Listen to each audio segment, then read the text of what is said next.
اللہ کا پیغام جبرائیل لائے، محمد کو پہنچایا صلی اللہ علیہ وسلم۔ محمد صلی اللہ علیہ وسلم نے جبریل سے لیا، صحابہ کو پہنچا دیا۔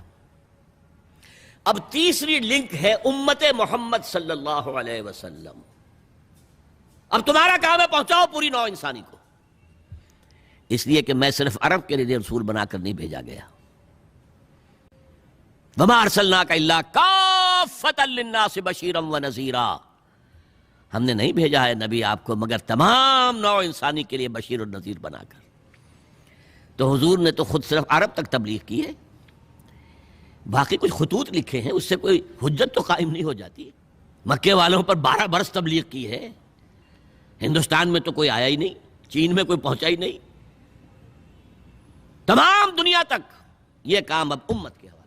یا تو حضور رہتے قیامت تک اور تمام نوع انسانی تک اس دین کو پہنچا کر اور کل روح ارضی پر اس دین کو غالب کر کے سرخرو ہو کر اللہ کی خدمت میں حاضر ہو جاتے، لیکن نہیں، اللہ کی حکمت ہے۔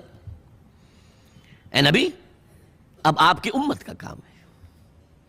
اور دیکھیے کس قدر خوبصورت ہے یہ قرآن مجید میں، یہ اسے عربی میں کہتے ہیں فقہ اللغہ، لغت کا بھی ایک تفقہ ہوتا ہے گہرائی میں۔ ایک لفظ جو ہے، اب 2 لفظ ہیں قرآن میں، استفا پسند کر لینا، اجتبا چن لینا، یہ دونوں لفظ ہم استعمال کرتے ہیں حضور کے لیے، محمد مصطفیٰ اور احمد مجتبی صلی اللہ علیہ وسلم۔ ان میں فرق کیا ہے؟ بہت مشکل سوال ہے، بہت مشکل سوال ہے۔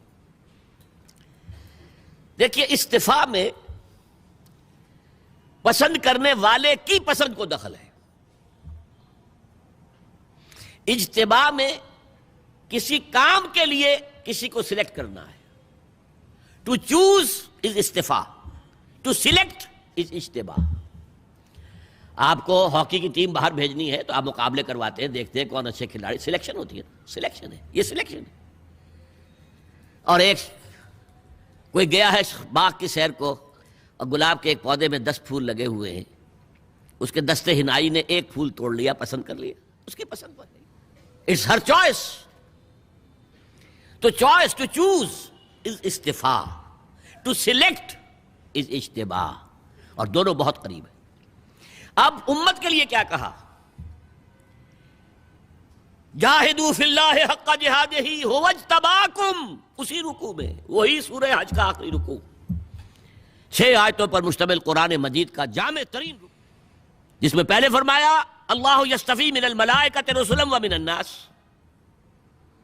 آگے فرمایا یا ایھا الذین آمنوا ارکعوا واسجدوا واعبدوا ربکم وافعلوا الخیر لعلکم تفلحون وجاہدوا فی اللہ حق جہادہ ھو اجتباکم، اللہ کی راہ میں جہاد کرو جیسا کہ اس کے لیے جہاد کا حق ہے، اس نے تمہیں چن لیا ہے، اپنے نصیب پر فخر کرو۔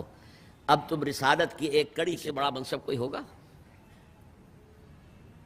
یہ کڑی، یہ ہے امت محمد۔ اب اس کو سمجھیے قرآن مجید میں کیسے بیان کیا گیا۔ اسی سورہ حج کی آخری آیت میں فرمایا یہ جو تم سے کہا رہا جہاد کرو جتنا کہ جہاد کا حق ہے، کس لیے؟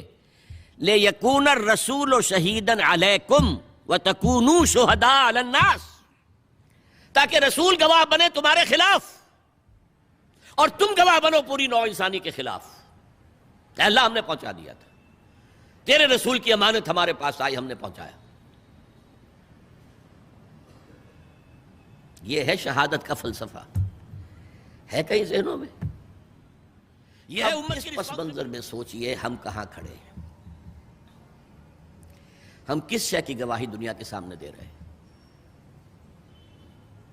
ہمارے تو انفرادی معاملات بھی بہت پست ہیں، ہمارے تو معاملات آپس کے غلط ہیں، ہم تو جھوٹ اور دھوکہ اور فریب اور ملاوٹ اور خیانت اور غبن، اس میں تو ہم بہت ہائی مارکس جو ہیں سیکیور کر رہے ہیں۔ جارج برنارڈ شاہ نے کہا میں جب قرآن پڑھتا ہوں تو محسوس کرتا ہوں کہ اس سے بہتر کتاب ممکن نہیں، اور جب مسلمانوں کو دیکھتا ہوں تو محسوس کرتا ہوں کہ ان سے زیادہ ذلیل قوم کوئی نہیں۔ یہ گواہی ہم دے رہے ہیں، یہ محمد کے ماننے والے، یہ ہے امتی محمد کے۔ جو اپنے پاؤں پہ کھڑے نہیں ہو سکتے، جو اپنے معاملات مینیج نہیں کر سکتے، بیکاری،